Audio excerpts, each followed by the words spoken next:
the seasons, and I logged stuff there. Right, I think we ought to be starting to think about. We're 1 minute away. We're not core it yet, are we, Dan?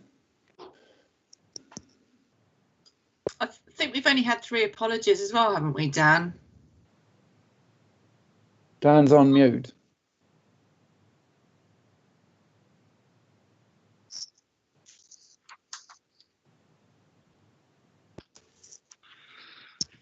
You've muted yourself. You muted yourself.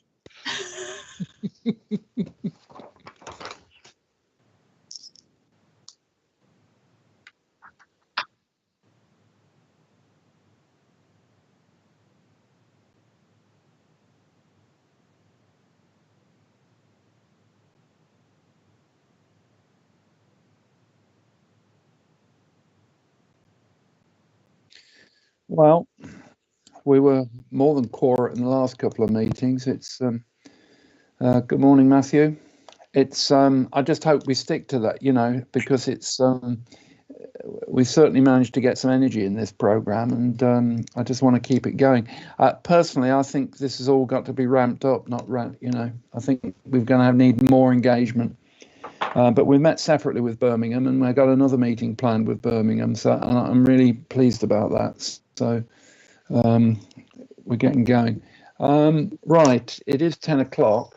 I'm going to give it another minute or two, because I've got 5 minutes for introductions, which I don't propose to take up. So I'd rather have people engaged, and I see we're. Councillor Courts, I'm just going to sit in the background and listen in, if that's okay. If there's anything you need from me, just give me a shout. But otherwise, I will keep my microphone muted. Okay. All right. Well, I think the 10-point plan is going to be a critical one.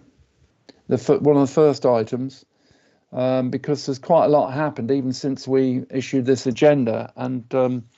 I don't know, Jackie, whether you're going to, the email you sent me, whether on the 6th carbon budget, whether you're going to sort of briefly just say that, because yes, can do. I mean, the reason, Cheryl, that I make that point is that it's the big shift from carbon to other energy and how it's going to be achieved. And I mean, Jackie, the thing only came out this morning, and she sent me an email, which I've actually read this morning, which was not usually able to see much more. And it's got some really key stuff about, you know, the shift to other energy is going to be significant in terms of implications. Yep.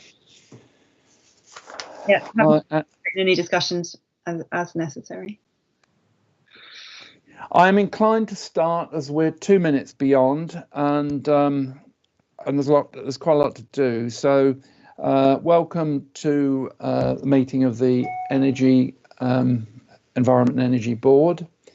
And I'll just say non-constituent members and LEPs are invited to this board from this meeting onwards, as part of the single assurance framework.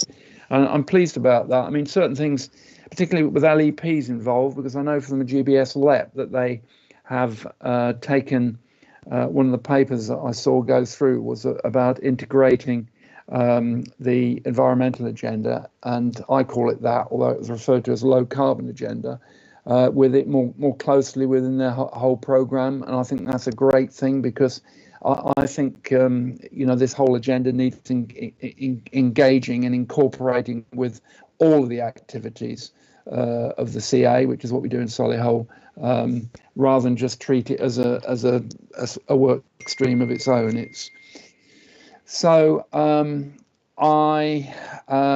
welcome. And have we got any introductions to make, Jackie, that I need to have? Any things that I've no, so I believe that non-constituent authorities, and Dan, correct me if I'm wrong here, and LEPs will be invited to these meetings going forward following the single assurance framework that Jodie came and talked to us about at the last board.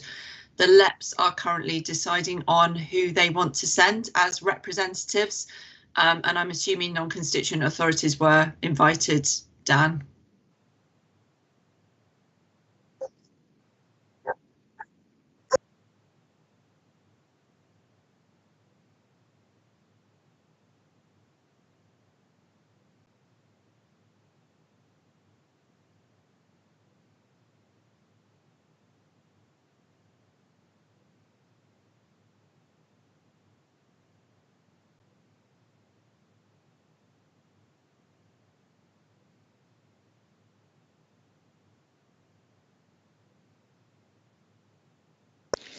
Can I just say, Dan, that we actually had a request at the beginning of its last municipal year from a non-constituent whether they could attend. And, you know, as far as I'm concerned, I mean, there's the issue of who has voting rights. So, who, you know, if we get down to voting, we're in dead trouble. I am have as many as want to attend, quite frankly. So they can find that they can vote, put the voting stuff in, but you know, what I'm looking for is good ideas and engagement. And from a Solihull point of view, I mean, we border Warwickshire, so and Bromsgrove, so it's critical that we, you know, are, you know, we have that engagement.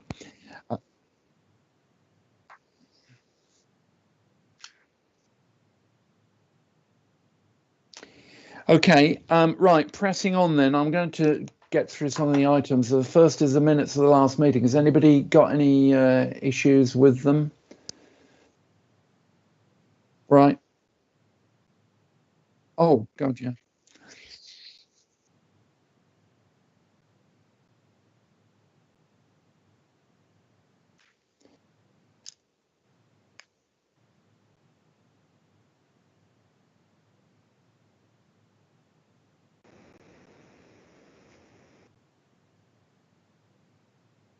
Okay. I've managed to get in now. If you're looking for me to become quorum, it's Councillor Andy Makovich.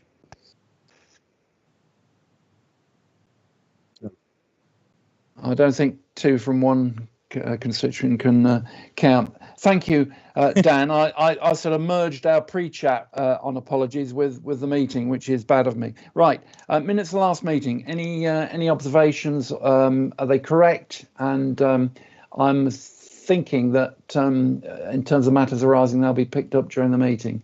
Do you agree with that, Jackie?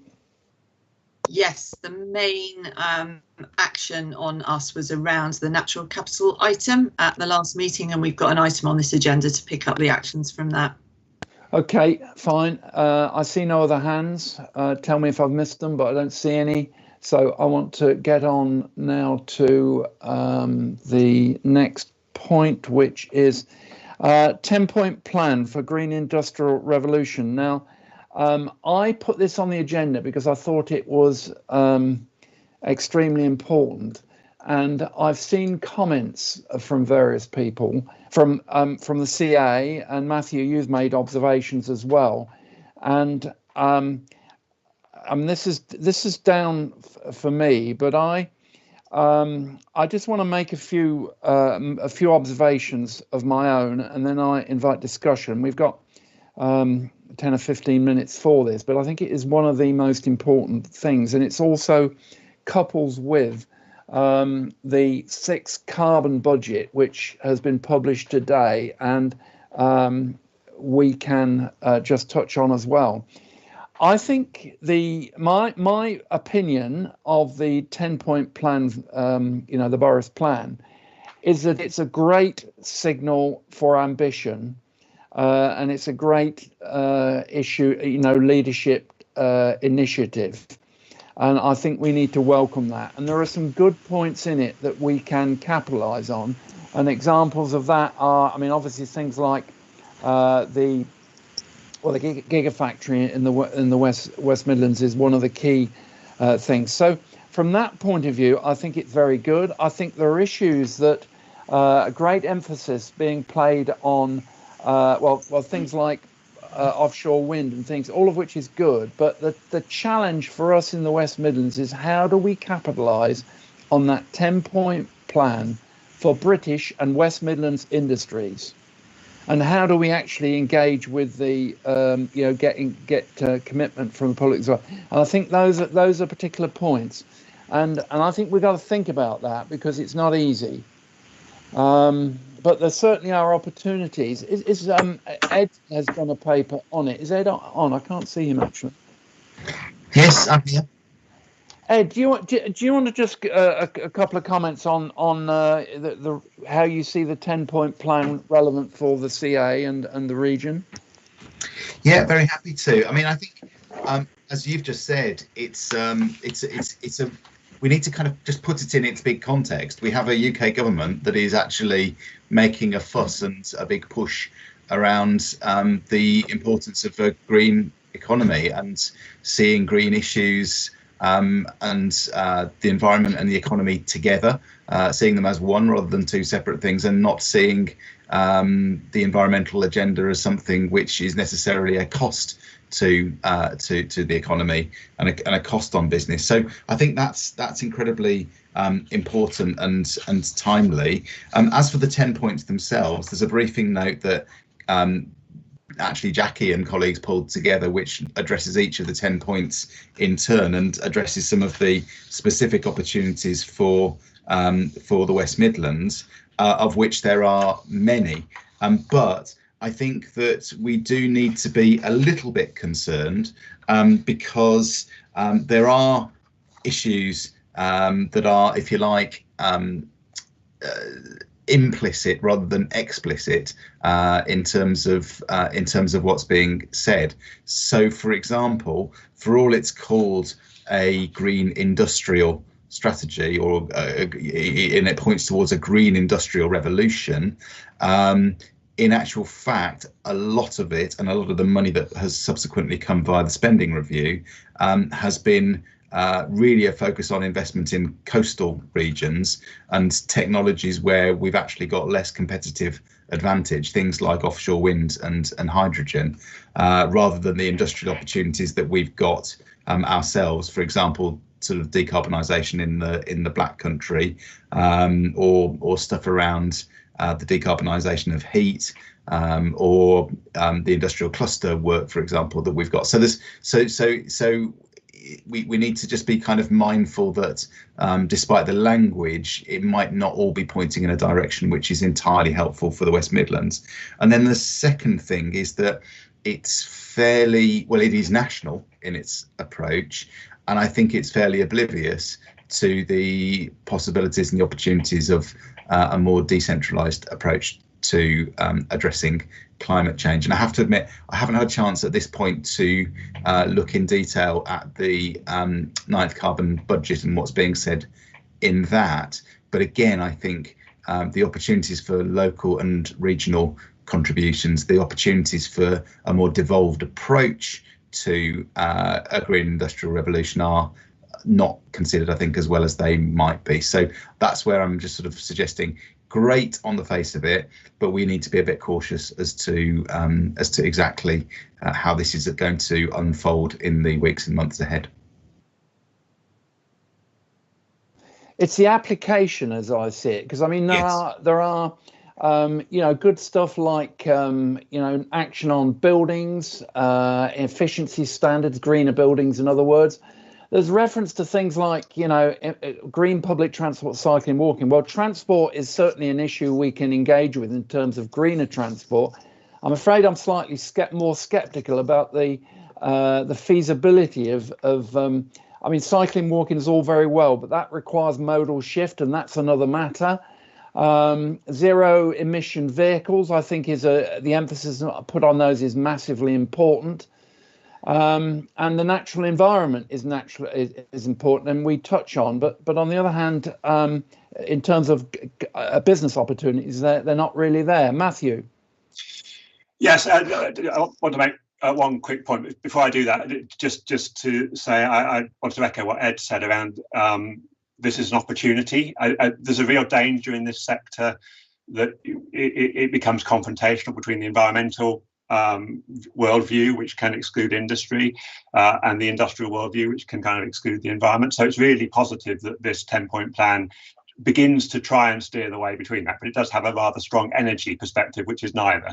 However, the main point I wanted to make was a time-related point, which doesn't necessarily come through. So the point is, some of the big headline investments in this 10-point plan, the hydrogen and the offshore wind, was the coastal point, yes, which excludes the Midlands, but they're also that they need decades of sustained investment to create the kind of commercial exploitation opportunities that create the kind of quality jobs that the West Midlands needs. They're a long way from market, basically. So a lot of this money will not only go to the coastal regions, it will go to the kind of early stage academic end of the innovation spectrum. And where we've got an opportunity in the West Midlands is to pick up on the more immediate opportunities, which are in buildings and refurbishment of buildings, maybe a bit around transport. So there's a case we can make to government around, if you invest in us, we can do stuff on this now, whereas the investments in the hydrogen offshore wind stuff are going to take a long time to come through. That was the point I wanted to make. Yeah, Matthew, that's absolutely right. I mean, we've always played emphasis on the 5 year. The next 5 years is a critical point, you know, and doing stuff in this 5 year period is important. And what you're saying about things like, well, hydrogen, it will take that longer. I mean, we need a short, medium, and longer term approach to this, don't we? I mean, the other thing, which isn't, you know, the coastal thing, in some ways, I'm not sure whether I am quite so worried about, even though we're in the middle of the country. What I'm more worried about is that what is our industrial stake? You know, it's Chinese, German, and American companies. You know, there is almost no British investment or companies doing that. I suppose they'll involve indigenous. It's because they started 20 years ago with the short, medium, and long-term plan that you've been talking about. You know, so we've got a lot of catching up to do. Sorry, Ian. Yeah, no, you're absolutely right. Ian, you're on mute.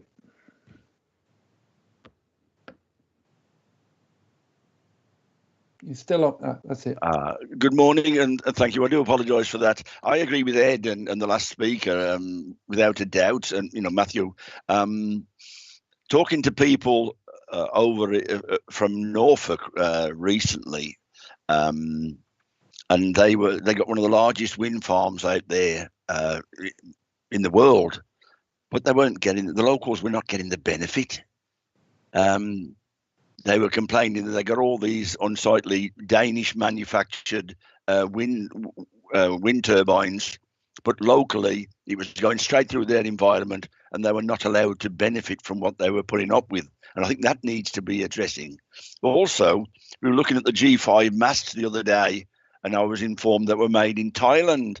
So we're agreeing with former speakers that we've got to start thinking much closer to the ground in the West Midlands and manufacture locally where possible. What else? Another, yeah.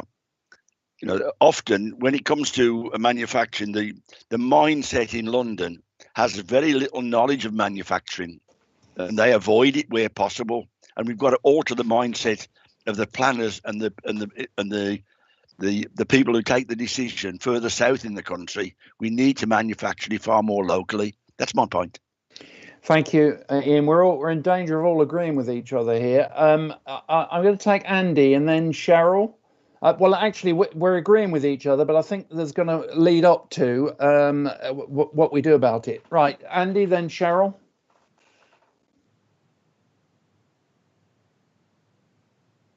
Are you on mute, Andy? You're on mute. Thank you, Chair. I think the 10-point plan is really, really good, but what we need to do is deliver what we can. Now, for instance, on the wind power, we have Drax Power and carbon capture. We have a Drax Power Station, which burns wood. There's a project to carbon capture the CO2 and put it into the North Sea underground. And there's a whole network there. And that's an infrastructure project that is very bespoke to that area. And we've got to think like this in the West Midlands. If you look at the coronavirus, when it came, we had a challenge to produce a vaccine. There was a clear market, a clear desire, and the industry tooled up and did it. We need to, I feel that we need to, West Midlands, find out what we can do and increase our engineering infrastructure to meet that. And there's two ways of doing it. One, we guarantee a market in 5 years' time, and we provide the tool capability to meet those needs. The trouble with our British way of life is, it's cheaper to buy it from overseas, so we'll buy that component from overseas, and we negate the investment in that critical component. One failure of the West Midlands before Andy Street, before we had a combined authority, was wheelie bins. We knew there was going to be a market for wheelie bins in the West Midlands, yet we let each council buy from Germany. and we were buying them from Germany because they were tooled up. All we needed to do is invest in the tooling to make those wheelie bins. If we had we invested or gave a grant to a company to make tooling for wheelie bins, we could have been making wheelie bins in the West Midlands. And I think that's where we need to just go back from buying the cheapest goods to actually saying strategically, like the Germans do, what do we need to buy to meet our long-term needs? So I think this is maybe going ahead of the agenda, but that's what, when we look at this strategy, we need to look at what do we need to do long-term, and then give that clear signal to industry to meet that and support the financials to do that. That's what I'm going to say. Well, Andy, you know as well as I do that we have been pushing the buy local, and as far as I'm concerned, buy local, make local, unless lettuce is being flown in from Peru or wherever they come from. Cheryl? Thanks, Chairman. Yeah, building on all the points everyone's made, I think I can probably make a few comments about the details. So looking at the various points, it's very clear which regions some of these points are directed to, shall we say, because of the economies of scale or the unique selling points that those regions have. And we can play around the edges, but offshore wind is being dealt with in other places. There are some aspects of the supply chain I'm sure that we can get involved in, but generally some of that manufacturing benefit is coming into the UK and it's trying to be secured in the northeast. And that activity is taking place, and as Matthew said, has been taking place for years. I think the two areas for me that stand out for the West Midlands have already been highlighted by Councillor Courts. So the 0.7 on greener build really critical to the West Midlands. We've already seen Andy make a statement that housing and properties are going to be a key part of our green revolution in the West Midlands. We have the opportunity to seriously invest in the scale up of retrofit and what that means, and joining up the supply chain, looking at advanced manufacturing. And we've got a big programme of that already in the West Midlands, so we're ahead of the game. We've got a good links into government in terms of trying to capture funds directly for us to enable us to scale up those that retrofit market. And I think the point Andy made was a really interesting one. You have to do the supply and the demand side. So it's all very well looking at our industry and how we can respond, but actually government's made some commitments, but it hasn't really guaranteed that market for our local supply chains, and that's what we need to do, and I think we can do as a region.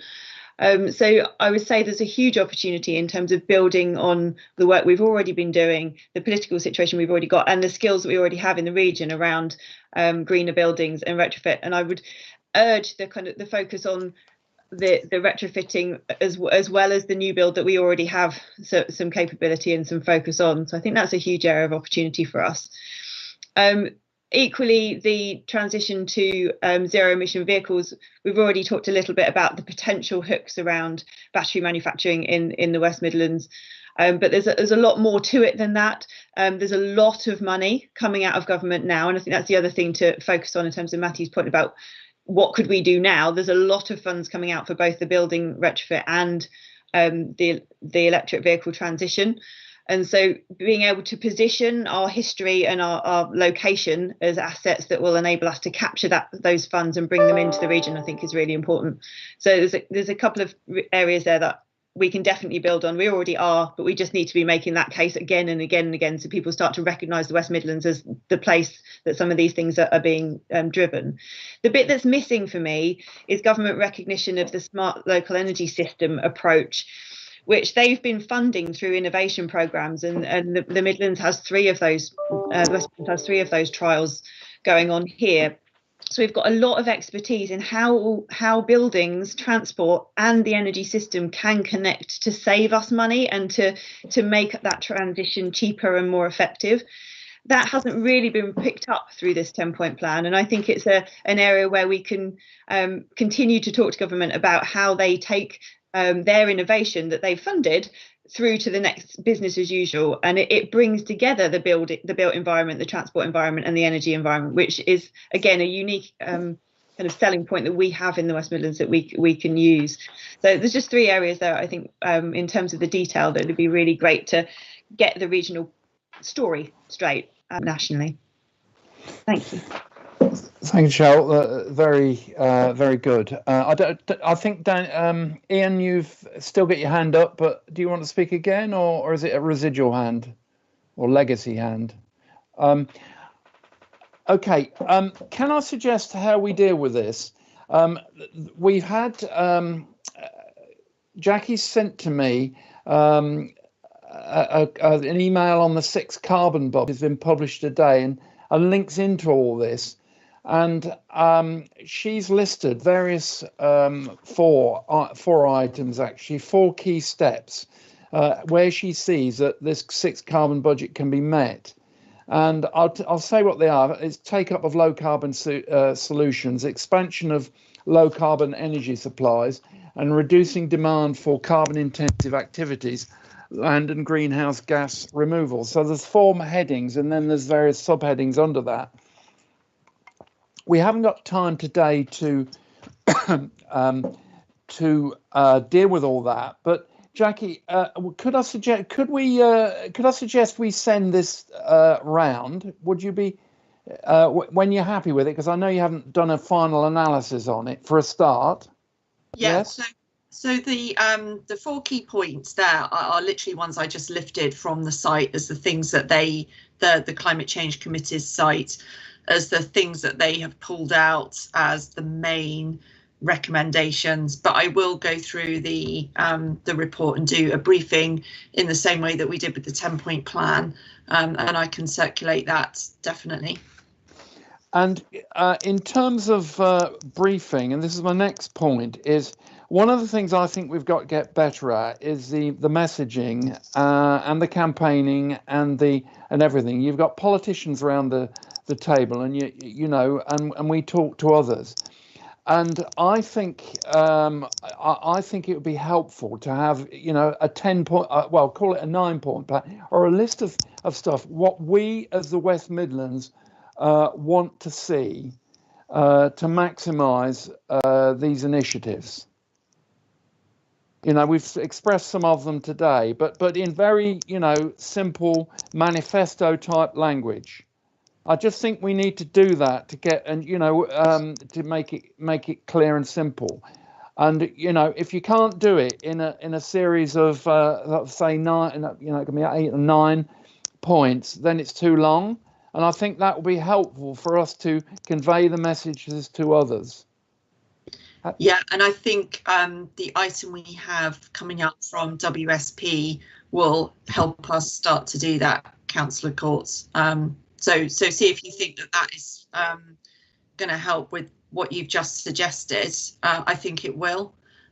So after that item, we can decide if there's additional things that we need on top of that. But I think that will certainly help us. And I will be looking for the point of timing. I mean, as Matthew said, the timing of what initiatives need to be done when, but also the calibration, the metrics, that, you know, the measurement, because we can do a lot of stuff, but some of it isn't worth doing really, and other things are more important. This thing I've been saying consistently is we need to know what the actions are that deliver in terms of carbon efficiency. You know, what the result is. So I mean, and that will come out of WSP, as you've already told me. I've got now 3 hands. Peter Fowler, who hasn't spoken yet, so if you'd like to speak, Peter. Yes, Councillor. good morning, Chair. Thank you. Just an interesting point listening to the various, like the government's 10-point plan. We've got a point plan. You've mentioned that you've spoken with Birmingham City Council on theirs. What I'm trying to find out is, although we're a West Midlands combined authority, I'm interested to know that how in sync we are with Birmingham, with the Black Country and others in the locale, and Warwickshire, etc., how their point plans are syncing with ours. How are we ensuring that is actually happening, so we're not sort of going off at a tangent and hopefully trying to speak as one? Thank you. Well, my understanding, obviously the CA has its plan, which has been approved by by individual members, and the reference to Birmingham was that there was a willingness, a desire and ambition from Birmingham to sink more closely into the CA plan, because they have their plan, which is very ambitious, and they wanted to make sure there was synchronisation. There is as I understand, I've just right at the beginning of the meeting, I said that the non-constituent members are entitled to send one member, but I'd like to see as many members as possible engage in this. It's not a matter of who is allowed to it's who should do, who would like to join. And there is an officers group, as I understand it, Jackie. Now, does that include non-constituents? Not at the minute. Sorry, I did just put a message in the chat. So with the constituent authorities, we meet every 6. Recently went and presented on WM 2041 to the non-constituent authorities, and we are in the process of getting all the names from the non-constituent authorities to start to do some work with them. It's not that we're not willing, it's just been a capacity issue, but it's certainly something that we're looking to do. Okay, all right. Sure. As you know, I'm on the Route to Zero and again, we actually echoed that, as I said, that part of the combined authority. It's very important that we actually sync with the West Midlands combined authority, and that met with agreement. But thank you, Chair. I want to see that synchronisation. Some of us are sort of connected to Stratford and Warwickshire, and the whole natural capital thing is vitally important in that connection. Right. So now I've got Cheryl, or have you? Thank you is very that much. a legacy? Yep. Just in response to your question and request to pull together our thinking around our kind of key 10 points, just to add from an energy capital perspective and working with Ed and his team, we have got our energy devolution ask, which we put into government, which sits within the context of the carbon budgets and what we would like to, how we'd like to respond to those, and identifies the powers that we would require within the combined authority and local authorities to try and have greater impact, because there are some things we can do now, but picking up your point on timing, Councillor Courts, there are things that we may want to be able to do, but we can't necessarily do to our full capacity at the moment because we don't have the authority to do that. So there is a sort of 10-point plan from an energy perspective that sits underneath that that carbon budgeting perspective, which we can add to the pot after Jackie's consultants have done the work on the action planning for West Midlands 2041. So we have some energy priorities. I would say in terms of how we sit this in the wider context, we also not only have to think about our constituent members and our non-constituent members, but also how the West Midlands sits within the Midlands as a whole. And I'm aware that there's work going on at the Midlands level, looking at kind of how we position in response to this. So I think we probably need to do that joining up as well as down. But just to give reassurance on in terms of involvement of the local authorities on things like the built environment work, we are pulling everybody together, and there are a series of working groups that anybody is welcome to join to kind of help us with our thinking on the more detailed aspects of this. So really keen to try and link it all together. Okay, and Ian, Councillor Ian. Thank you, Chairman. Ian, you mentioned in passing the carbon capture that was being spoken of in the northeast, and I think up in the northeast they're using mines that go out under the sea about 3 miles, if I remember rightly. But has there been studies where we could use local mines? Because there are a hell of a lot of mines throughout the country, especially in Nottingham and sort of Burnley in that area, and in the West Midlands here. But there's a lot of old collieries that may be used for carbon storage. Could we not look at using the local mines for carbon storage? That's the point I'd like to make. Okay, I can't answer that question, but I don't know whether anyone else can. Coventry are definitely doing that, Councillor Kettle. So there is some work across the region. I think there are deep mines in Coventry, but I'm not sure where else there might be an opportunity. But certainly we are on the case in parts of the region at the moment. Okay, that's good. I think that's all the speakers, and I think we ought to move on. But my take out of this is my, I'll call it nine bullet points. Not report. 9 bullet points is what we want to get out of this agenda, and timing and effectiveness. So an application for West Midlands businesses. Okay, I'm going to move on, and we're now going to. It's Young Combined Authority, and I'd like to introduce Lily, who's with us here today. Thank you very much for taking your time to talk to us about the work of the YCA on the environment. You're a very important component of our work on this. Lily? So that was a really nice introduction. I think it's amazing. So for anyone that doesn't know, I'm Lily Eves. I'm the portfolio co-lead for the environment, along with Ibrahim Salel. I started working with Jacqueline last year when a few members attended the environment workshop, where we discussed our views on and ideas for progressive climate action in the region. From there, I was fortunate enough to attend and speak at the environment strategy launch in January, and also work on some other projects. So our portfolio encompasses work with the environment, energy and transport. It's also important that we work with other YCA portfolios as well, as these issues such as housing, transport, which is a separate portfolio, and technology are interlinked. As a part of our work, we had to create 5 manifesto points to present to the West Midlands mayoral candidates, but also to give ourselves a clear goal over the next year.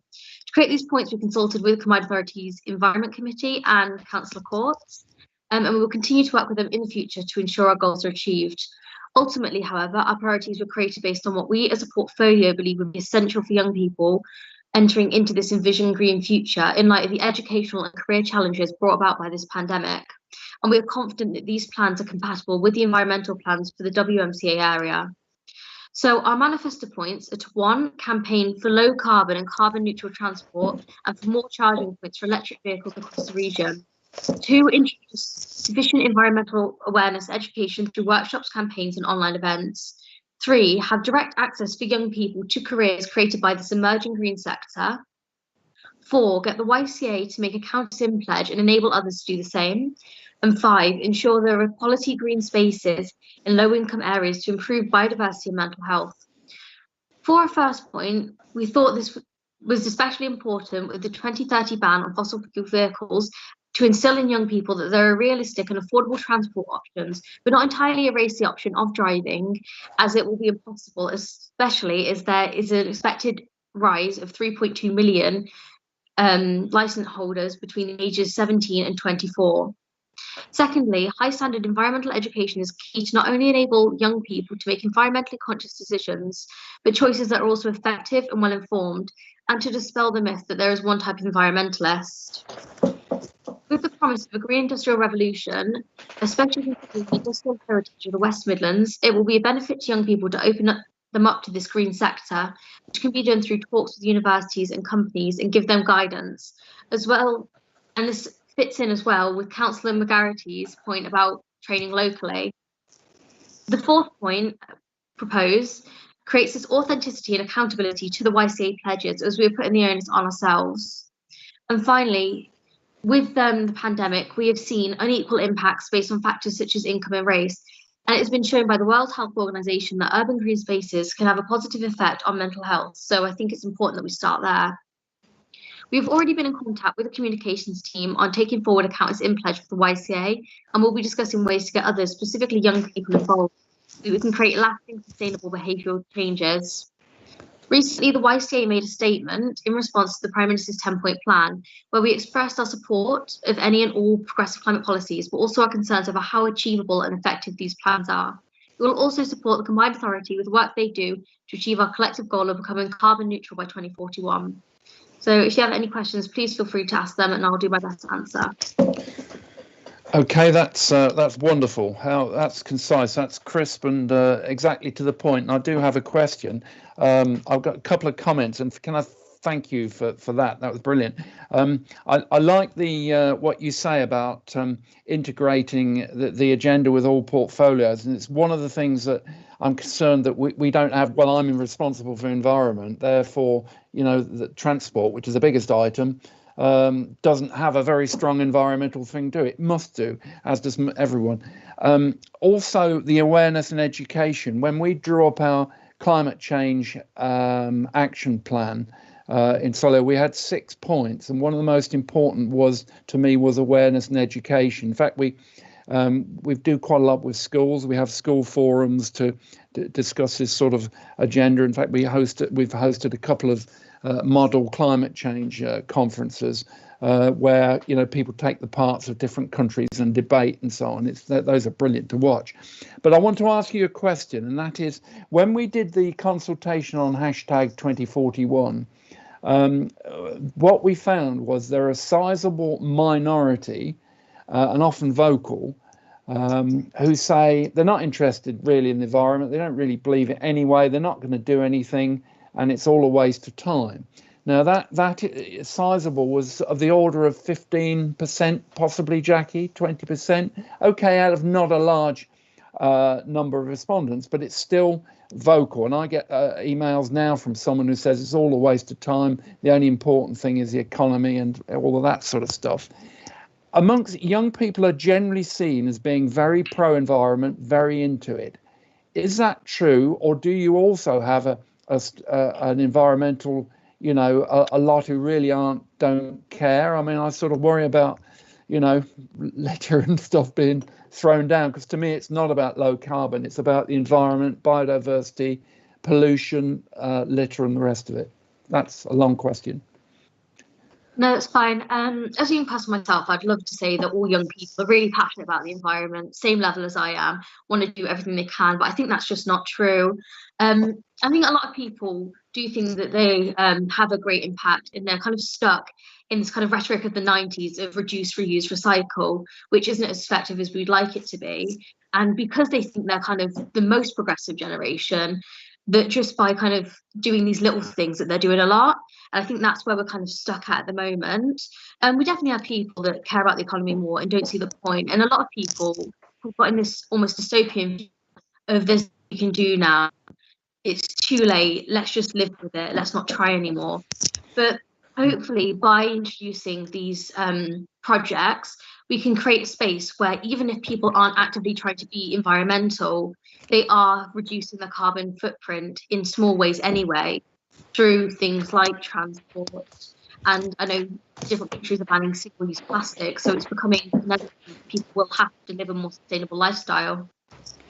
Yeah, I've just spotted the book on the shelf, but I was in construction, house building actually, and building, well, I said environmentally friendly homes, and I did a scheme for 1 year where I actually gave every one who bought one of my houses this book, and also a junior version for children, on the basis that you can have the most environmentally friendly buildings, but if you actually leave the doors open and waste energy, you're actually, not helping at all. And that's all about the awareness and education point. And anyway, just thought as apropos. Cheryl. Apologies, that's a legacy hand. But thankfully, it was really, really useful. And we'd love to see you guys get involved with the work of Energy Capital at some point too. So thanks very much. Yeah. Any questions for us, Lily? Any questions, difficult questions, to pitch to us? That's what we're here for. Matthew, I know, is definitely keen on getting difficult questions. One thing that I was quite interested in is, if we did do a West Midlands 9-point plan, how would you ensure that young people are fully incorporated into it? As we need to remember that we are the kind of generation that you're passing on to. So how can you do it in a way that not only incorporates young people now, but will make it an easy handover and an easy way to progress in the future? Jackie, can I put that over to you? I mean, I don't want to brand a 9-point plan because you've already done a massive plan, but what I'm trying to say is bullet points and simple stuff that we can pass on. But can I pass the buck to you, Jackie? Thanks. Yeah.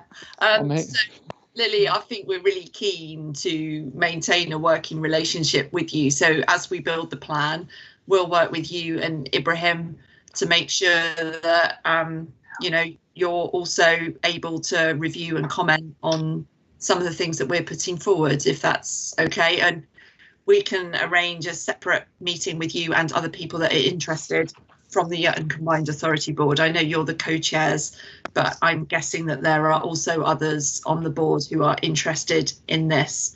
And so, yeah, we consider you a key part of the group that we will work with going forward, if you're happy to do that. I want to put it more bluntly, Lily. I want you engaged with everything we do, frankly, because you know you're just so important. You know, as it say, it's your generation coming up. So wherever we can involve you, I would like to do that. And there are some nice things. You know, we do. You know, there's tree planting. There's not. You know, there's all sorts of good stuff. So yeah, you're on board. Okay, Ed, you've got, just put your hand up. Yeah, I just wanted to back up that at a kind of strategic level, if you see what I mean. You know, in terms of the Young Combined Authority's involvement with the plans that we're making at this strategic level. But there's another very important piece of work that we're beginning next year around behaviour change. And if you look at the sixth carbon budget announcements today, there's a strong emphasis on behaviour change as being absolutely critical to achieving that sixth carbon budget. And there, it's all about how people are going to act and behave both now and in the future. And I just think there might be a particularly important role to involve young people in the work that we're planning around behaviour change, because I think they'll bring perceptions, if you like, around our behaviour currently and in the future that will actually be really, really critical. So just be a bit more practical rather than just talk about strategically. Yes, it'd be great for you to carry on contributing to our discussions about what our 5-year plan is going to look like, etc., which is good and really, really important. Let's get into the nitty gritty of what is it that's driving young people's behaviour at the moment. Do we understand it? How are their you know, how is their purchasing going to change in the future? Yeah, their consumer behaviour, what kind of houses they want to live in. Let's really get into the nitty gritty of some behaviour change stuff, which I think actually brings it alive to more people. You know, I think the Lilies and the Ibrahims are brilliant in terms of wanting to be involved in these strategic conversations, but actually the majority of people, including young people, really just want to get into the kind of, well, what does this actually mean for me in my day-to-day life? Okay. All right, that's great. So better move on. We could go on forever on some of these.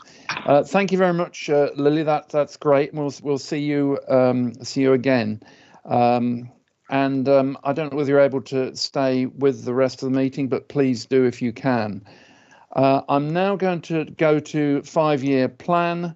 And Jackie's going to take over now and introduce colleagues from WSP. These are doing the mega work on our 5-year plan. Jackie.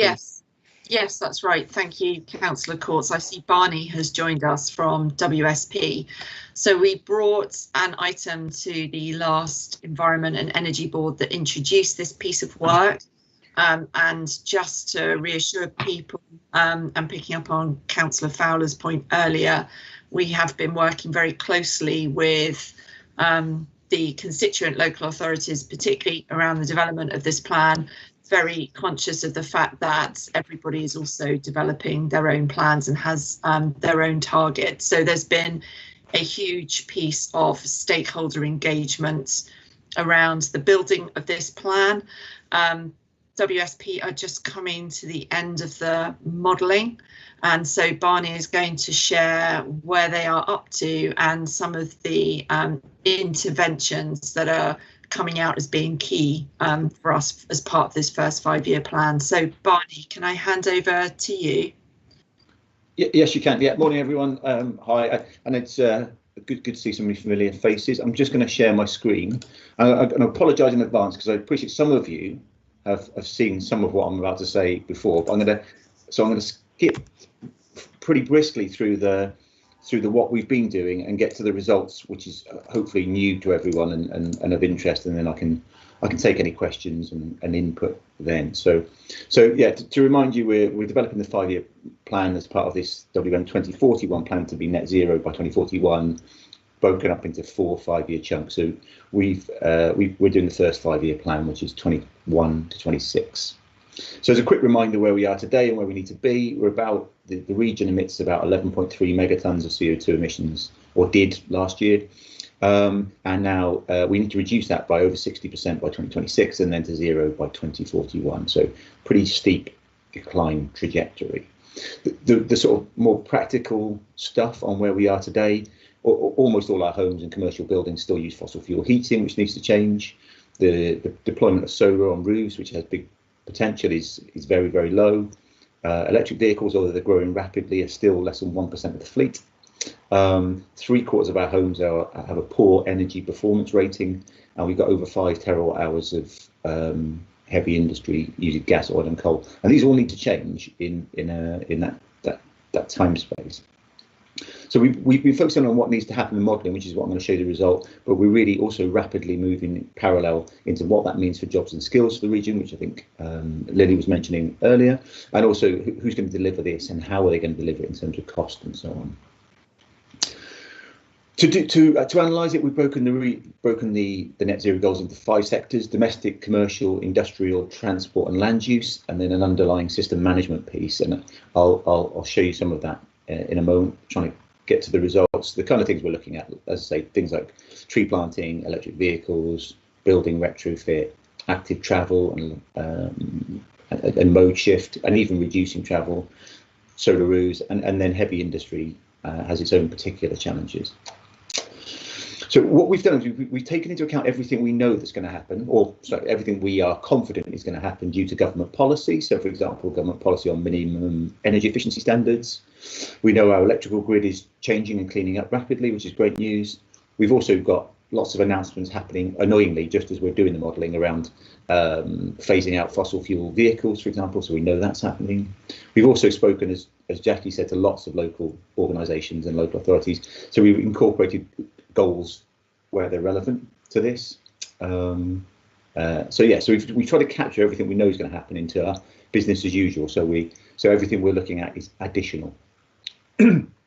So this is the denouement of the results, provisional results as they are now. So this is to 2041, so I'll come back to 2026 in a moment, but just to explain how this graph works. So the black column here on the left is where we are today, effectively, and the extra black bit here is projected growth. So this is more houses, more buildings, population and so on. So that's the projected growth to 2041 in emissions. And then we start applying the things that reduce the greenhouse gas emissions. So business as usual, which I just told you about, is contributing a big chunk. So business as usual will deliver I don't know what that is, about 20% reduction, maybe even a bit more. But then we come to the sectors we looked at. So domestic, another big chunk there, maybe 20% again. The commercial sector, smaller, offers a smaller opportunity. Industrial, significant but small. Transport, quite big, again, maybe 10 or 15%. And then this land use one, which we are just revising the numbers on, which effectively is tree planting, solar and wind. And when we add all that up, we get not far from zero. There's quite a lot of discussion on how this will all work exactly, and there's some flex and room about whether we do things more quickly or more ambitiously. But you can see, I suppose, in general terms, it looks feasible, looks realistic. Just to show that in a slightly different way, this is a different way of showing it. So this is 2005 on the left of this graph and 2041 on the right. So we're in 2020, we're about here. And so what we're saying is, if you go business as usual, you would follow the top of this graph. So you'd end up about here, which is obviously not where we want to be. This then shows the different contributions of the different sectors to take us down to where we expect to be, which is just above zero, subject to some reanalysis and so on. So 2041, the picture's positive, I suppose, generally speaking. The challenge, what we've found so far, and these numbers are being slightly revised, but they're not massively far from the end result, is what we're showing is that realistically what we can do by 2026, we think, is a lot less. So it's the same graph. We need to reduce this by about 60%, 63, 65%. So this would need to come down to about 4 megatons by 2026, so about here where I'm showing, and realistically the opportunity we're showing at the moment takes us down to about 8. So there's some more to come, but not a massive amount more to come, and so we're quite a far way off, which is the challenge I'm sort of presenting to you and raising. Matthew, do you want to come in now, or do you want to wait till I finish, or either way? Now it's a very directed question at the graphs. It's the business as usual bit here. Yeah. So where I'm coming from is industrial. You've got a very small bit of the waterfall chart, both this one and the one you showed a minute ago. Yeah. But I know that the industrial carbon emissions for the Black Country alone are 1.4 million tonnes a year today, and by 2030, that's a random fact, but it's material. By 2030, the Black Country will be at 2.3 million tonnes with their growth projections. So, putting that fact together with your graph, you're basically assuming the business as usual reduction by industry will be massive. That's what I'm seeing, particularly on the previous one, because otherwise you're not going to get to zero. Question mark. So I just wanted clarification of really. I mean, one way of answering my question is to tell me what's in the BAU block there.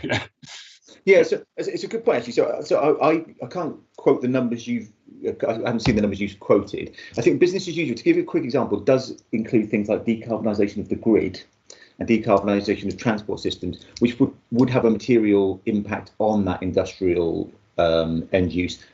So they are interacting with those numbers. What I will do is I'll take into board your comment, and we will check. We are looking at the Black Country LEP data for a couple of things actually. So it's the BEIS data for industrial and commercial carbon emissions by local authorities. So it's the kind of national data set. So thank you. I think that you do need to look at that data, because national decarbonisation is about 20% contribution, I think.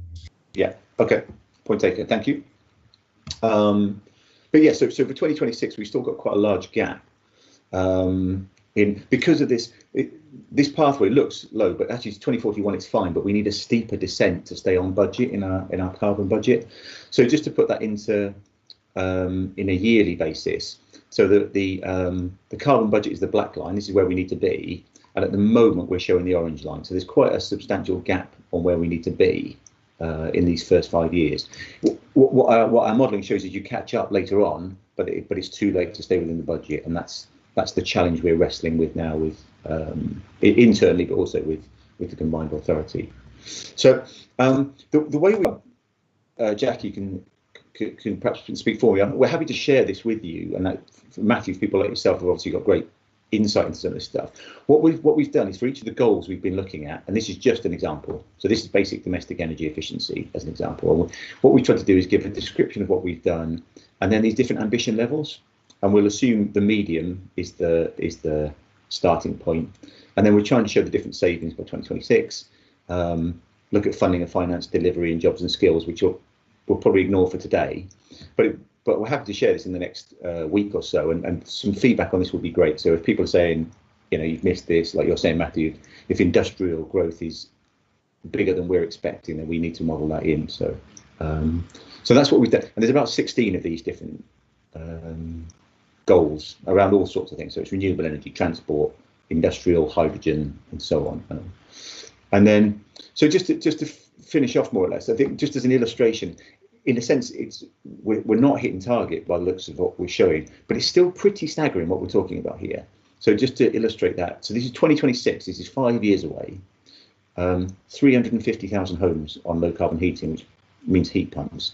Just to put that in perspective, we're deploying about 25,000 heat pumps a year in the UK. So you would have to deploy double the rate we're deploying in the UK in the West Midlands to achieve this. We've got less than 1% light vehicles of electric. 2026, 8.5%. Actually, I mean, that's probably realistic, but you can see the sort of ramp up we're talking about. It's huge. Half of our homes retrofitted to a reasonable standard in 5 years of the ones that need retrofitting. Something like a 5-fold increase in properties with solar roofs. You can see the sort of scale I'm talking about. Anyway, it is quite eye-opening, I think. Anyway, so I'll finish off there. And I think Councillor Court, you had a question, I think, but what we're also on I'm open to any discussion now on Q&A, but I think we're very much looking at trajectories and deployment curves, because that's going to be crucial. Because in a sense, we're saying we're going to do what we need to do, we're just going to do it too slowly. There's also discussion around offsetting and so on, and then very much going on in parallel this piece about how we deliver it, what it means for jobs and skills, and how we pay for it. So is that okay? Yeah. I can answer any questions now as well. Can I just, yes, I had a question. It was on a previous slide when you talked about the very, all the various actions that were taking place. One of the points, is that this is all about an action plan. And a second point is, as was referred to, is behavioural change. But, that leads to, well, what difference do I make? And I think one of the things made at a very early meeting in the Environmental Board was, what does it mean to you as a person, or me, as in person, an individual, or whatever? Because you've listed, the points on the screen, but the contribution that, electric vehicles can make to this individually, or, what's the currency of 1,000 trees or a million trees or whatever you want. But, we've got to drive this home, what you can do, to make this action. Yeah, OK. So to respond to that, Councillor, there's a few things. The modelling does include behaviour change. It's a little bit sort of embedded within everything. So to give an example on domestic energy efficiency, there are assumptions in around behaviour change. When it comes to one of the transport issues is a reduction in transport where people work more smartly, working from home and so on. So that, of course, that is enabled by technology, but it's also a behaviour change element. And an EV uptake is another one where we're assuming an uptake that we can drive through putting in infrastructure, incentives and so on. But it does require people to go out and buy electric vehicles or rent electric vehicles or use them. And there's a strong interaction between the actions we take as a combined authority and we're partners and the public. So to give you an example, I think it's a really good one would be a hire scheme for electric vehicles. You see them popping up, and they could rapidly drive the use of electric vehicles. But it also needs people to uptake the apps, join the schemes, and so on to use those electric vehicles. So it is embedded, and it will be brought out in more depth when we actually in the full. Okay.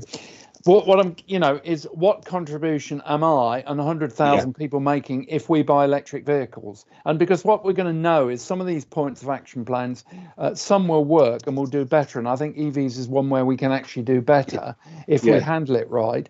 And others are going to be much more difficult. And I'm sort of very mindful of what Matthew's point about the intrinsic growth of, for instance, black country industry. And, we're all saying, haven't we done well because we've done this and we've done that? But actually, one of the key things that the country has done well is to decarbonise the electric grid. That's really what's driven these numbers down. It's not what I've done. Two speakers, starting off with Matthew. Thanks again, Chair. I just want to build on the point you made about this is the ultimate objective here is an action plan, and I think that there's two things that are relevant to that. One is, again, what you've just said around relating this to what people can do, so the magnitude of the different change, which I think you'll do very well, Barney, with your modelling. I think you can kind of articulate that, and it's kind of about how we present it.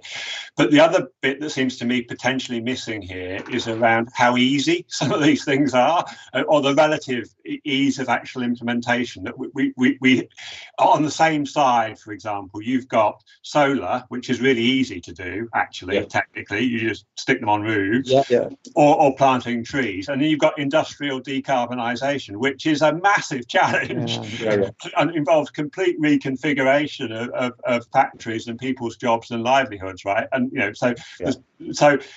we need to think about that. And that brings on to the broader point, which I mentioned last week when you presented this to the Energy Capital Board last week, which is we mustn't forget the difference between scenarios and plans and action plans, right?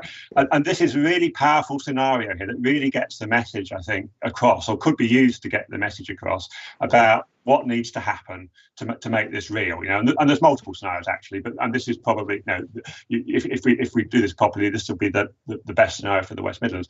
But actually delivering that just putting a scenario on the table does not deliver it. You need to have the mechanisms in place to hit each of those 6 things there, and probably many more. Yeah. And I'm not clear where in the paper and the process the CA is going. This is my question, I guess. We are actually addressing that point and how we're doing that, and it would be quite helpful to understand that. Yeah. Okay. So point taken. So yeah, I agree, and I think we are working pretty rapidly in the background to do exactly what you're saying. So who delivers it? How much does it cost? And that practicality. I think, just to give you a quick example, it's a good point. We like you say, some of this you could roll out tomorrow more or less, and some of it you can't. In fairness, what we tried to do in the scenario is capture that a little bit. So heavy industry, our assumptions are pretty conservative. We haven't just said, you can switch it all to hydrogen or something like that. So yeah, but how we deploy it is now something we're very focused on. I agree. Just on the individual actions as well. I've made a note, and what we could do is, it's a good idea for the report, is actually bring it to life. So what does it mean for you, for Mr. and Mrs. Jones? Yeah, as a lifestyle, it'd be a great illustration of what it means. Yeah. Okay. Andy.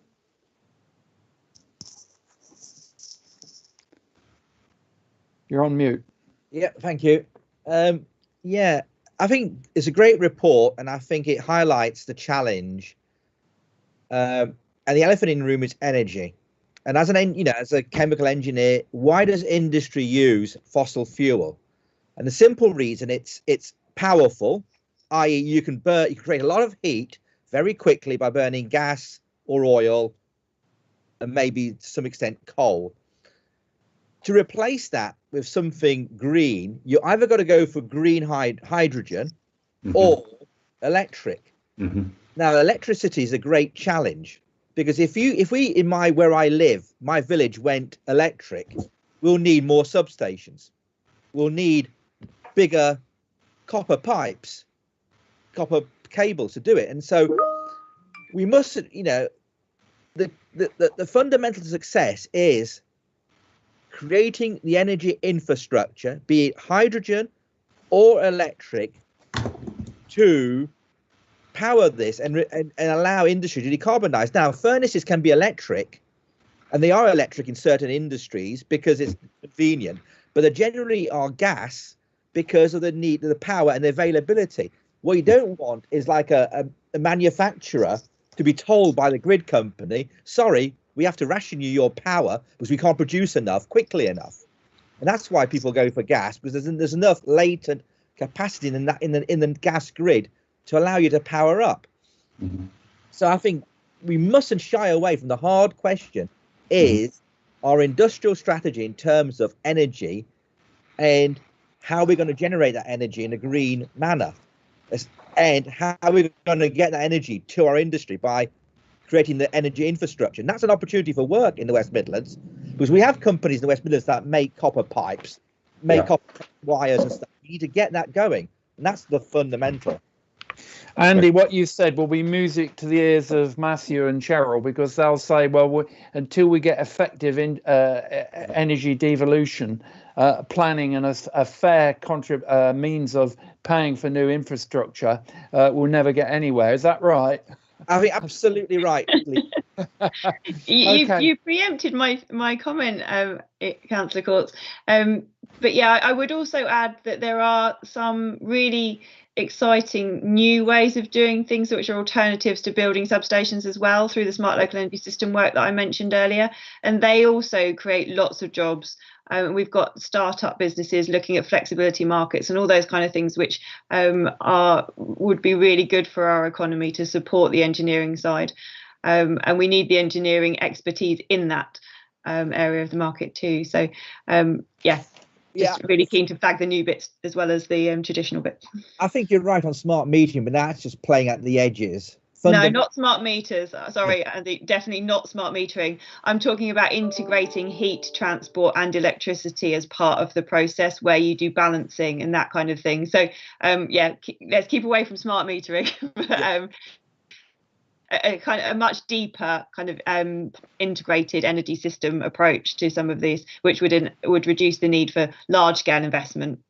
Yeah, and every time we look at any of these things, we say, what are the opportunities for West Midlands businesses, and what are the opportunities for people?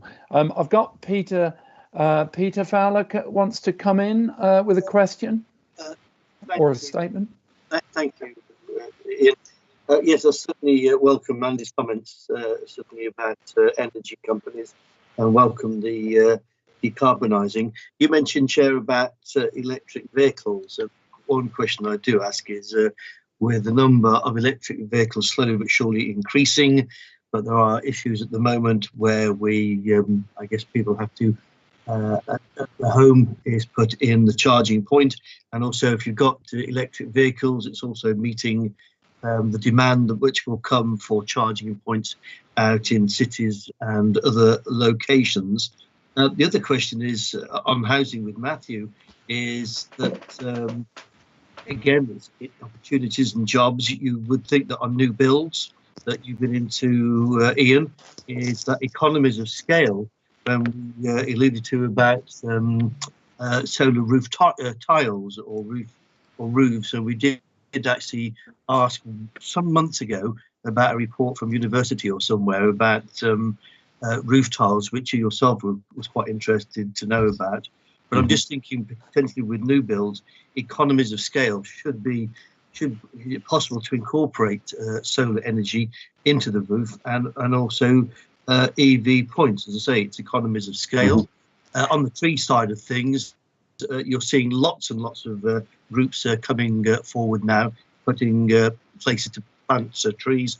I noticed, I think it was on Sunday, BBC Countryfile was talking about 1 million or so trees and asking people to show on a map from this week or next week about where they're planting trees. And the final bit is the question, I think where Andy may have come to, is about do we have enough power to meet demand? Although the final thing that was mentioned, I think, was the alternatives and employment around the region as well. Thank you. Okay. So, do you want me to address some of those, Councillor? Yeah, please. So I think I've just I've been scribbling notes pretty furiously. So I think Matthew, you put a note in there about our heavy industry numbers not reconciling the workforce. We'll look into that, I assure you. And Andy, on your point about gas, and yeah, the challenge for industry, I think, is practicality. Yeah, so how do you switch from methane to either hydrogen or electric? Then neither's easy. I think there's also in industry you've got a very big first mover disadvantage because they're in quite internationally competitive markets where you can't really afford to be more expensive, even if only temporarily. On the EV points that were made, I think the electrical capacity of the national grid, definitely not a problem. We there's lots of evidence now we can cope quite easily with that. It is a problem more about the local charging points, which Cheryl's raised in previous meetings, and about this local energy planning. As we all get electric cars, we won't all have driveways, and so how do we get mass uptake? And then I think the final one I made note, I think it was Councillor Fowler on the new build. It is a good point. New build is actually is not a problem really for two reasons for us. It's very small. By 2026, the new build will only be about 5% of the mix. So 95% is already there. But because new build is increasingly all electric and higher standards and does increasingly incorporate solar, it has very little carbon emissions anyway. But yeah, we are making some positive assumptions there. And of course, new build is quite a small proportion of the overall housing market. You know, at 300,000 homes a year, you've got a long way to go. Peter's point about roof tiles is valid. It's one of the first things we talked about, and we haven't dealt with it. It would be, there must be an answer somewhere to, you know, what we're thinking about is how we can integrate better solar paneling into new roofing. So can we put that solar panels, roof tiles on the agenda, please? Just a point, 2 points. I've got Cheryl and Andy's hands up still, but if they're not legacy hands, I'll come to you in a minute. But a couple of points. First of all, circular economy and reduction of waste. It's not on the chart we have in front of you, and I suppose you'll say it comes under business as usual, but I still think it's massively important. You know, Lily talked about reduce, reuse, recycle, which I think is extremely important. And I mean, the contribution that we can make, someone said it would be 5% if we all stop wasting stuff. And that could feature in a big way in that. On the issue of energy, I mean, in simple terms, hydrogen has issues, and probably one of the most is the development time to make it viable. But hydrogen could always be a source for power, whereas electricity I see as a currency. You know, you can plug anything into electricity. Well, not a big truck easily, but most other things. Whereas, you know, hydrogen is more difficult, and whether that ought to be more into the power source for, you know, than anything else. So I'll stop there. Do you want to just pick up those points, then I'll come to Cheryl and Andy? Yeah, so two points there. The waste point actually is interesting. It's a sort of technicality issue.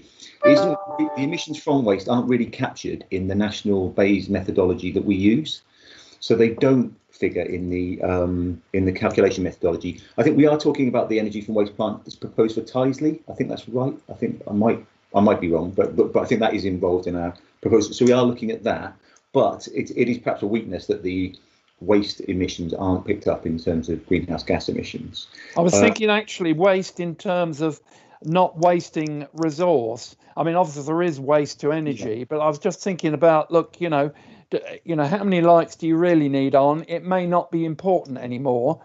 That sort of waste, you know, the whole point about making unnecessary car journeys in a carbon car.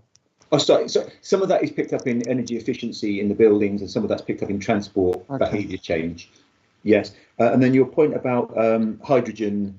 Yeah, I mean, hydrogen is a hotly debated subject. My expectation is its primary role will be in peaking power, but there's a lot of debate about that. Yeah, so I take on board. It predominantly won't fall into this plan because a lot of that will be decided at a national level. Okay, apart from the investment in tech, of course. Cheryl? Thanks, Councillor Court. I just wanted to come back on Barney's comment that the electrical grid can cope, which it absolutely can. But I think the critical point for our region is that we need to make sure that it's cost effective. So unless we participate in the price control processes and the infrastructure planning processes, the WPD and Cadent will say to us, yes, you can connect anywhere you like, but it's going to cost you this and it's going to take this long. And it's those two things. And engineers always do that to us. They say they can do anything so long as they've got the time and the money. And those two things are the things we don't have in this plan. We don't have the time and we definitely don't have the money. So we really need to be doing the upfront investment work that makes sure that we do have available capacity. And coming to the charging issues, Kate Ashworth in the Energy Capital team has been working with Transport West Midlands on a strategy for the transition to zero emission vehicles and the energy infrastructure elements of that. And the things that it's pulling out are things like, if we can plan effectively now and look at doing multimodal charging infrastructure that is future proofed and provides a service now for those who aren't able to access private electric vehicles but are able to use public transport that and shared transport. So not just looking at buses, but looking at car clubs and those kind of community mechanisms that enable access to these sorts of technologies that otherwise people wouldn't necessarily be able to do. And I think those kinds of shared mechanisms, whether you've got the current investment drivers from government and the funds available at the moment to encourage fleet vehicle charging, bus charging, all those kind of things that would then enable a longer term rollout of charging provision for others, is the least regrets way of doing it. And I think that needs to be picked up, because if we just let the market deliver where the market wants to deliver, we'll have a major equity problem. We'll come up against huge costs when it comes to wanting to put infrastructure in for bus charging and things like that, where we're already seeing Coventry looking at an all electric bus town bid. So those kinds of things I think need some careful planning, and that's how we avoid the barrier of cost and time if we can get that right. So it's a bit of forethought up front, which will solve quite a lot of those future problems. So I wouldn't want them to be assumed that they will be dealt with, because they won't unless we get better local area infrastructure planning. We put some attention on this. But thank you. Certainly EV charging, we've got to ramp up our ambitions totally. And I mean, the thing that, supermarkets, which, I've mentioned, but I'm not seeing it, supermarkets and car parks will help. Because it plays on people's behaviour. You spend an hour in a supermarket, your car can charge and so on. And, we need to work on people's behaviour. Andy? Yes, thank you. I'm one of those engineers who can say you can do anything, and that's true. But I've got to declare an interest. One of my clients is based in Solihull. They deliver infrastructure or the equipment to create biomethane, actually convert biogas into biomethane for grid injection.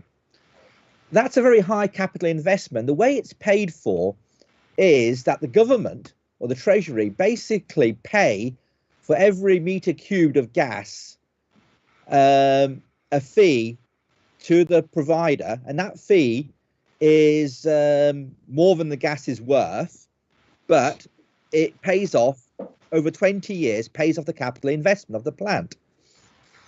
And therefore, the tariffs are set, the plant is then designed to meet that capital investment, and they get their money back. And that means that investment comes directly from the money markets in the City of London, which is a surefire investment. And as a CA, we ought to be talking to government and saying, actually, can we download or can we have access to a green infrastructure fund like the Treasury does every quarter? The Treasury issues these green tariffs or green credits, and we can administrate that. The money then can be downloaded from the market, and the investment will be made. And this company, small company in Solihull in Alton, generates wealth for the country and wealth for Solihull and equipment. That's how the green gas industry works. The other problem we have is the power need. So companies need power. So they can build their own power stations, but the grid companies will not take their power. Now, I'm lucky, I've got solar panels on my house. The grid pays me to take my power. If I put solar panels on my house now, the grid will not take my power. They'll take my power, but won't give me any money for it. Courtauld, in the bad old days, had to pay the grid company when we wanted to shed power. So we were creating power, we had to shed it. So this is the craziness of our market. We do need to lobby government to actually kick the bottoms of the power companies to let us be more flexible how we put power in and out of the grid. I mean, Courtauld, all we did was blow off steam, because it was cheaper to blow off steam than pay the grid money to take our power. That's how crazy the power companies are, and they need to be bullied. They were bullied on solar panels. We need to bully them more. Anyway, that's my rant. Andy, that's exactly right, and that's our point on the local energy system stuff, because you're right, there's huge benefits that can be made if we can just change the way the system operates, and there is a new world that we need to move into, and we do need to push quite hard to achieve that. You're absolutely right. Okay. I mean, the power companies still use ink quill pens. Okay, right. Let's. We need to press on. We're a few minutes behind now, but thank you very much for that presentation. Barry, you've certainly generated masses of discussion. Another item where we can go on forever, and I think we will, but not at this meeting. Thank you very much for prompting that. It's great stuff. Thank you for listening. Jackie, you've got your hand up. Yes.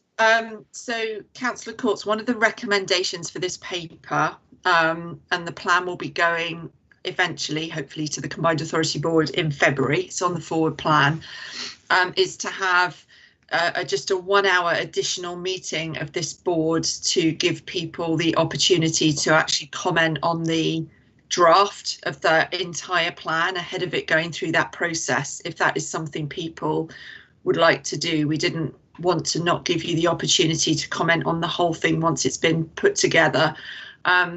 So I guess that's a case of asking people in the meeting if we would like to have that. It would probably be mid-January, ahead of then going through the process for approvals for papers. How do you feel about it then, members? And anybody not keen, or? I mean, it's another meeting, but on the other hand, you know. It would be helpful on my side of things as a review and scrutiny committee. It would be helpful to overview it and scrutinise what we've, to ensure that it's fit for purpose and do what it says on the tin.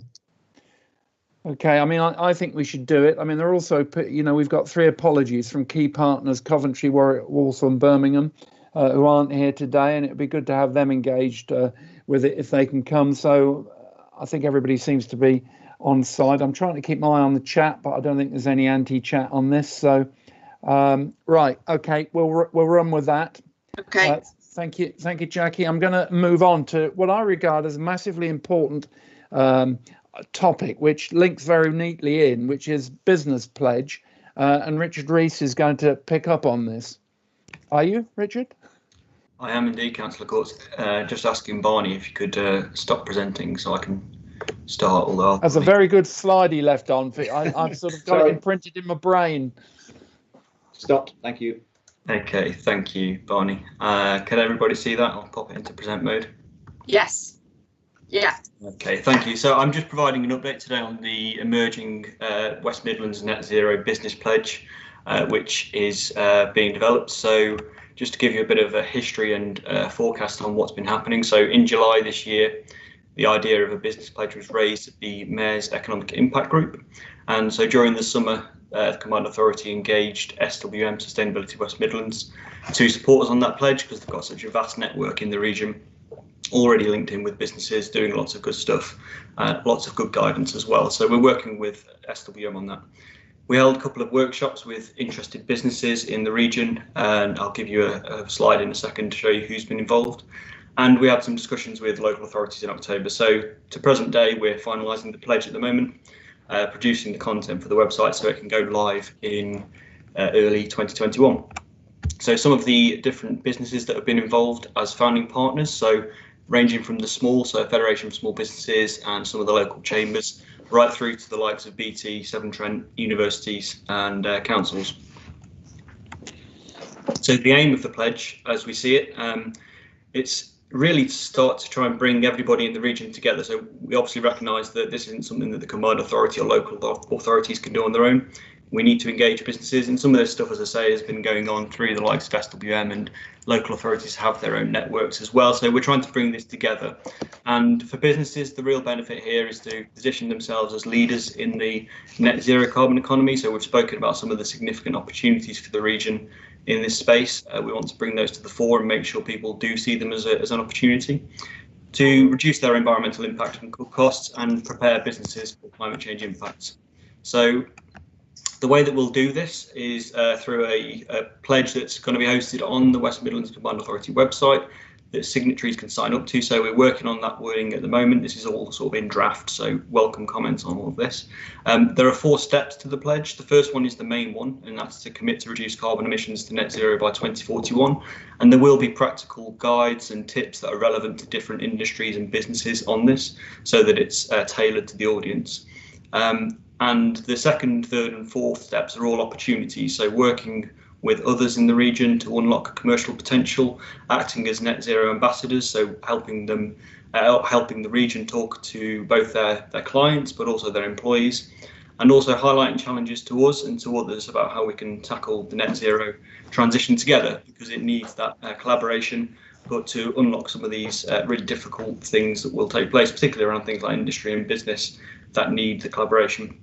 So as the pledge develops, we will have increasing access to sort of guidance and information on the website. I think in the early days it will be about getting it going and making sure that businesses are coming on board with the pledge and they understand that it's used to them. They'll have access to the pledge, so simply from a marketing perspective, they'll be able to use it on their publicity. And we'll also be showcasing the best efforts of the region on the website as well. The next steps, we're reviewing other pledges. So there are quite a few other pledges out there already that do similar stuff to this. So we're taking the best of that and we're learning from it. We're updating the pledge logo in the content. We're having conversations this week and next with partners, the ones that I showed you.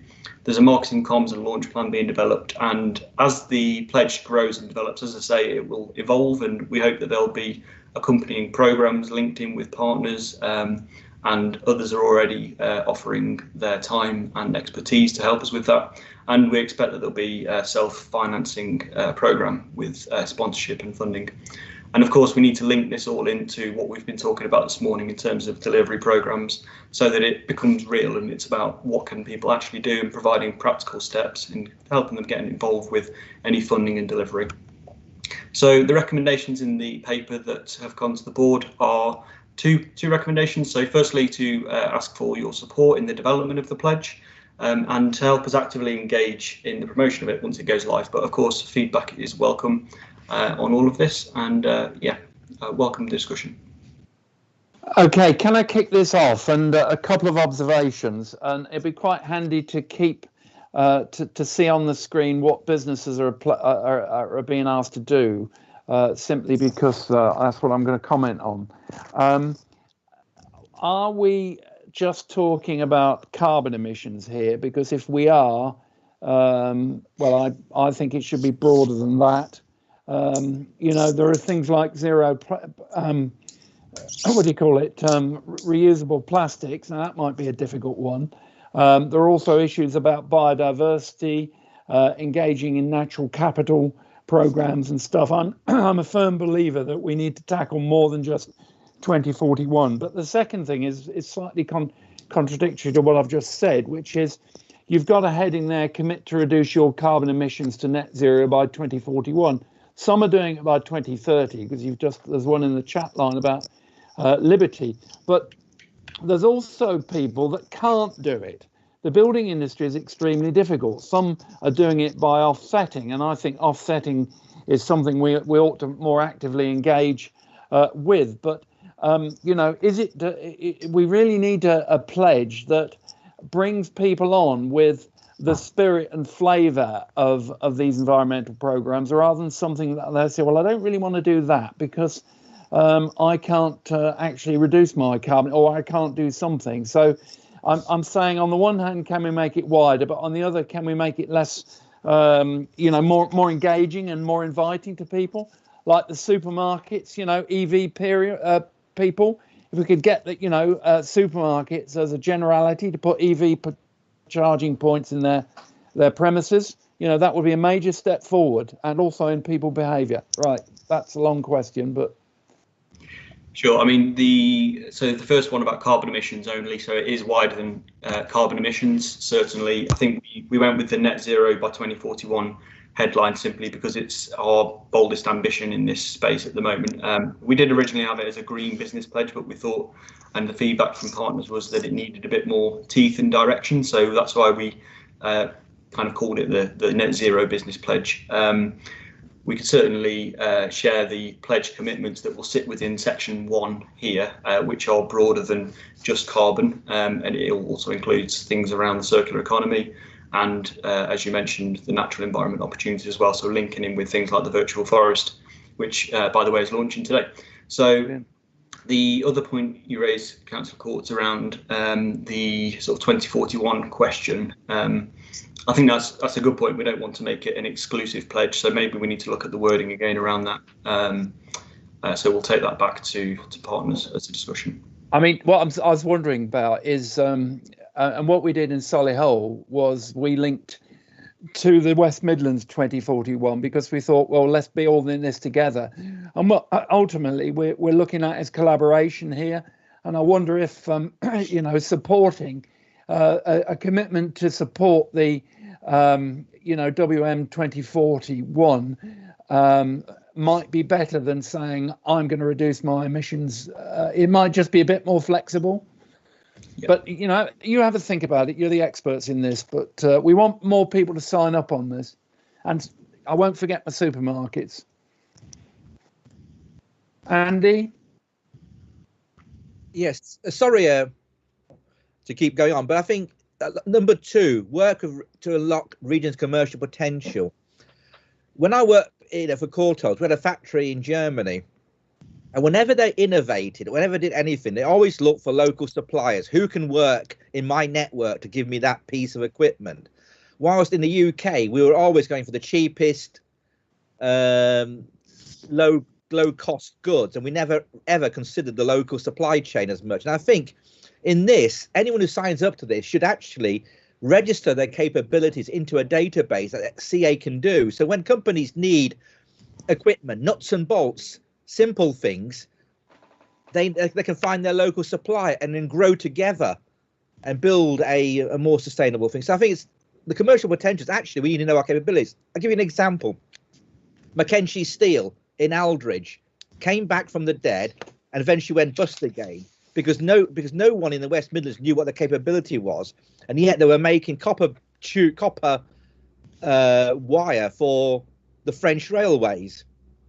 So we just need to have that more integration, more facilitation. You do this, you do this. If you bring you two together, we have some synergy and we can grow together as well. So I think we just need to be very active as well in that space, because there's too many silos in business, and we just need to encourage more synergy, really. Thank you. I'm just wondering about. Thanks, Andy, and I totally agree with everything. And this is in line with the the sort of shop local, the promote local, which we want to do. Just have a think about this pledge. I'm massively keen on it and want to do it as quickly as possible. But it's just whether you want to put down 4 pledges there, or whether you want to sign up to a vision which can change. Which I think has merit. I mean, some of the climate change declarations and stuff. I just think we want to be a bit more flexible. Although there's nothing, I'd see nothing wrong with the things mentioned there with the things I've already said. But I think they're a bit highlight challenges to delivering, so we can take. I mean, that's a bit sort of granular, isn't it? That one. I mean, the things these are just headlines, so there is information that sits under them. So I think we need to look at how the headlines are communicated. Andy's point around the second one falls squarely within the work we're doing on the circular economy. So the route map that's going to be developed early next year, and I think we're going to be looking at how technology and digital can support us with that. So that would link into this as well. So I think this is we're trying to create the space through this pledge that other parts of the programme as they develop will plug into it. So it's kind of, they are quite broad at the moment. Okay. There is detail underneath this, but I think the feedback's useful to get because it shows that we need to think quite carefully about how things are worded within the high level material. We're very keen on this initiative, and it's a great start. Okay, Andy, are you in again, or is that legacy? Legacy, I'm afraid. Okay, all right. So I'm going to move on, but thank you again. Thank you again, Richard. Great work. And I'm going to go on to natural capital update. And Jackie and is Maggie? Yeah, she's there. A short update paper. Off you go, team. Okay, thank you. So at the last Environment and Energy Board meeting, we brought a number of items that were looking at the work on natural capital across the combined authority. So we talked through the piece of work that the New Economics Foundation had done. Catherine Moore came and talked about the West Midlands National Park, and we also came and spoke about the virtual forest. The feedback we got from that was that we needed to go away and think about the particular solutions and interventions that we needed to put in place, which was fair criticism. So we are going to do that. I don't have today a list of projects that we're going to take forward, but we do now have Maggie, who will introduce herself in a minute, who's come on secondment to the combined authority and will be working as part of the environment team to help us develop the action plan, and she'll talk through the next steps and what she's going to do to take that forward. If I just touch on the West Midlands National Park first, Catherine's in the process of setting up a foundation board and developing the pipeline of projects. We see the action plan and the work we're going to do as a key part of that to help put in potential interventions and solutions that as a region we can work on. So we'll be working alongside Catherine Moore and the West Midlands National Park team. And on the virtual forest, that's formally launching today, and Councillor Butler is actually planting a tree with the Mayor today, which I think is probably why he couldn't come to the board. Our virtual forest platform is now registering 10,796 trees as of this morning, and is going to be featured on Midlands Today this evening, so the virtual forest site. So we are expecting to, hopefully increase that total after that. And I think it was Councillor Fowler that mentioned the Country File Plant Britain map that's being launched. So this is a similar initiative that we formally launched in January, but we've worked with various tree planting groups and local authorities to develop the site and to add capability to help them with some of their work and to raise the profile of tree planting. So I'll put in the link in the chat so you can have a look at that. There is also with the papers the virtual forest guide, so there's a lot more information that we've added around how we're taking the virtual forest forward. But I'll hand over to Maggie now, who can introduce herself and talk through some of our next steps around natural capital, so that we are going to be bringing you the plan that you asked for, but it'll be to the March board. Welcome, Maggie. Thank you very much. Over to you.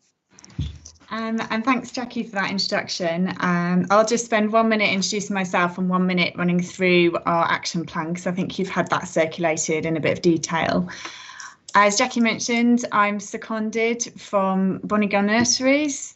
So my background is essentially selling plants, but from the point of view of the ecosystem services and natural capital, rather than something that's a bit of a pretty add-on that you can cut at the last minute if you run out of budget.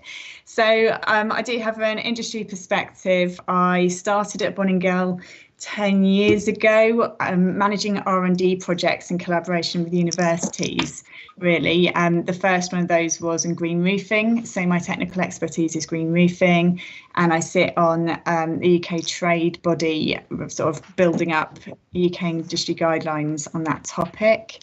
And we've had further industry university collaborations on planting along the lines of the Great of Green project in Sheffield, if you're familiar with that. So technically I'm a lot better at wildflowers than I am at trees, but my sort of development over the last 10 years has been on project management and change management internally, so looking at where resources lie and where they should be, and I can see that there's an awful lot going on already in a lot of the different local authorities, because I looked at the sort of recording of the last meeting of your Environment Board. So I'm interested in seeing what's going on in which places, how we can showcase that, are there areas where there's any duplication and that kind of thing, and how we can maybe accelerate learning from things. I'm quite excited, obviously, by the Future Parks Accelerator project. I got involved in a little bit of that because I'm keen to make sure that landscaping and horticulture don't miss out on all the green jobs. So there's quite a lot of stuff happening there, and how it all gets funded, I know that's being looked at as well. So really keen to see how we accelerate all the learning from those kind of projects and things that are going on across the region. So I'd like to say I was really excited that green space and biodiversity featured in Lily's 5 points as well that she mentioned earlier. I thought that was really good, made me smile a lot. But just so you know who I am, that's an overview really. To go through our sort of 8-point action plan that Jackie circulated before the meeting. I saw that you'd seen the New Economics Foundation report, and so for the starters we've fed back to them and waiting their update to send to us, which we can then circulate to everybody, identify any stakeholders around the region who would benefit from that information and make sure it's distributed to them. and also look at other sets of data that may already be there that are being analysed that would complement this. So I think it was mentioned at the last meeting as well, some of the work that a Black Country Consortium was doing around flooding and water management. And so looking at which data sets are going to be useful for making decisions on which interventions, I think would be really interesting. And I think it's something that there's so much going on in different areas of the region that could be a really good opportunity for sharing knowledge and sharing ideas. And then more generally on point 5 that Jackie's put in, I think actually getting the group together of relevant stakeholders to discuss this. I know I used to be part of a group that discussed natural capital around the region, and whether that's a question of engaging their local nature partnerships or sort of putting a few of these groups together. I want to start that conversation and make sure that you've got a clear voice on natural capital, and from that point we can sort of make a more robust plan, if you like, going forward for looking at what the pipeline of projects is, making sure we're not missing some of the wonderful stuff that's going on around the region, and then putting that action plan together for the next board, as Jackie said. I did slightly skip over the comprehensive spending review point. I think if you've got any questions on that, I might bat them to Jackie. I've never worked in the public sector before, so that's part of my my learning, if you like. So yeah, we do have a meeting with DEFRA next week. So in terms of looking at how the local nature recovery strategy develops and what our part could be in that. So that hopefully will feed into the plan of what we do next. So that's where I am at the moment. That's the kind of stuff I'm looking at. If you think there's any points that you'd like to add in to make sure that I don't miss them, or that you've got particular interest in, that would be great to know at this stage, because I'm about 2 weeks into the secondment at the moment, so I'm still doing quite a lot of meeting people and figuring out who's doing what. Thank you very much. I hope no one caught me just then, because my wife brought me in a coffee and half a mince pie, so I was sneaking then, and I can't share it with you, I'm afraid. But thank you very much, Maggie. That's really interesting. Couple of observations on it. I'm very interested in what you said about you're an expert in green roofs, because I think Peter might be asking whether you know all about tiles. So I think I'd do a bit of homework there. And you're an expert in wildflowers. Well, I'm sure Andy's going to want to tell you all about our Wildlife Ways program, which actually is primarily is wildflowers features in a big way with that as one of the things of the biodiversity chain, wildflowers, trees, and connectivity and so on. So do I have any that's really good, thank you. I think it's an exciting program. We're all up for it. Anyone want to ask any questions or anything of Maggie? I think I don't like letting you off with an easy time. It's first go. You should be dropped into it, but it doesn't look as though anyone's doing it. So it's just me being unkind. Andy, okay. On mute, Andy. You're still on mute, Andy. We have an extensive wildlife wave program and planting seeds and actually extending it into the parks as well now, which is a useful thing with wildflower meadows. But the thing that interests me is green roofs and green walls. I got some pushback. We're building an energy centre in our park, and I thought that'd be a great place to put a green wall, but there's some pushback. How do we help architects and officers in councils to encourage them more to think about greenery in their projects as opposed to an afterthought or having someone like me nagging them about it? How do we get the civil service to be more proactive and start thinking about green infrastructure at the start of the project rather at the end? I think that's an excellent question, and in my sort of pre-secondment job, quite a lot of my work was or ended up being around continuous professional development, CPD seminars, which started off being mostly for landscape architects, but then it ended up sort of sliding into all different areas of the construction industry, supply chain, architects, because it's quite a lot about trying to get nature into cities, which means getting it into places that you wouldn't normally expect it to be. Certainly in master planning stage, there's quite a lot around there, and in some of the large engineering firms. I don't know if Barney's still on, but some of the large engineering firms are, starting to look at this kind of thing. But it's a massive communications challenge, and I think hopefully from the combined authorities point of view, by putting some of the promotion out there, both on the sort of grassroots level and the sort of public awareness, but also with all your business engagement, hopefully there's quite a big opportunity there to help promote that message alongside a lot of the things that are going on nationally, which I'm sort of more familiar with, if you like, to make sure that not only that those opportunities aren't being missed from the side of, the region benefiting from green infrastructure, but also to make sure that businesses are getting the training to deliver these things. You've got Stoneleigh Park over by Coventry. That's, I don't know how many of you know that the first sort of official green roof training for contractors, level 2 and level 3, sort of launched in January. And it would be great to see some of the Midlands businesses being able to deliver that stuff both here and around the country.